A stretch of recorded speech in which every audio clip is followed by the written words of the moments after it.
Maqaabba kan ilmaa kan afura qulqulluu waaqa tokko amiin. Nagaan jaalalli araarri waaqayyoo isiniif haa baay'atu. Baga gammaddan baga gammanne. Waldaan haadha keenya qulqulleettii dubaroo Maariyaamii yeroowwan hunda hojiiwwan afuraa gurguddoo hojjechuun kan beekamu akkasumas dameewwan gurguddoo 12 of jalatti kan qabu yoo ta'u waldaa fi dameen tokko ta'uudhaan gamtaadhaan tajaajila afuraa hawaasa keessatti babal'isuudhaan gahee olaanaa taphachaa kan jirudha. Maarree dameewwan jiran keessaa damee Shawaa Lixaa sababa hundeeffama isaa waggaa lammaffaa kabajachuun yaa'ii afuura guddaa nuuf qopheessee jira. Yaa'iin kun yeroo waaqayyo ittiin galateeffannuu fi hojii inni waggoottan laman darban keessatti nuuf hojjete yaadachuu fi eebba isaa kadhannaa akkasumas amantiif tokkummaa keenya itti cimsinudha. Yaa'ii afuura kanarratti kan argaman abbootiin amantaa, daaqonoonni, barsiisonni fi faarfattoonni, daaqonoota, mana dubbisaa akkasumas miseensota waldaa ijoollee dubaroo Maariyaamii damee garaagaraarraa akkasumas hiramanii ni argamu. Maarree isinis maatiiwwan keessanii fi hiriyoota keessan akka affeertan waldaa ijoollee dubaroo Maariyaamii damee Shawaa Lixaa waamicha kabajaa isiniif dhiyeessee jira.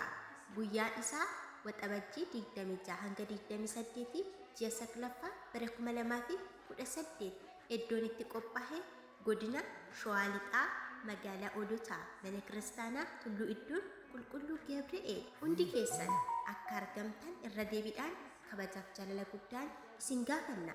Argamuun keessan sagantaa keenya haala addaa fi haala qo'atee nuuf miidhagsa. Kan qaamaan argamuu hin dandeenye gama onlaayiniitiin magaalaa Imoo nu jidduutti akka argamtan kabajaaf jaalala guddaan isin affeerree jira.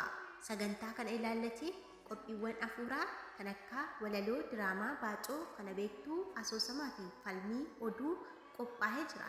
Kottaa nu wajjiniin baradhaa. Sagalee waaqayyoo boqonnaa bara baraa nuuf laata. Gara mana waaqayyoo dhaqee onaan jiran nan gammada. Faaruu 122 lakkoofsa 1. Odeeffannoo dabalataa barbaadan lakkoofsa bilbilaa irratti isin maxxansuun eloonuun jettan kallattumaan nu argachuu dandeessu. Obboloonni keenya gama onlaayinii jirtan magaalaa Imoo irratti waldaa ijoollee dubaroo Maariyaam jettanii sarchii yoo gootan kallattumaan gara waldaa ijoollee dubaroo Maariyaamitti isin dabala. Waxabajjiin 26 guyyaa addaa, guyyaa tokkummaa fi jaalala ijoollee dubaroo Maariyaam itti ibsamudha. Galanni siif haa ta'u, galanni siif haa ta'u, yaa Waaqayyoo biyyiin. Galanni siif haa ta'u, galanni siif haa ta'u, yaa Waaqayyoo. Galanni siif haa ta'u, galanni siif haa ta'u, yaa Waaqayyoo. Du'aa keessaa nu baastee.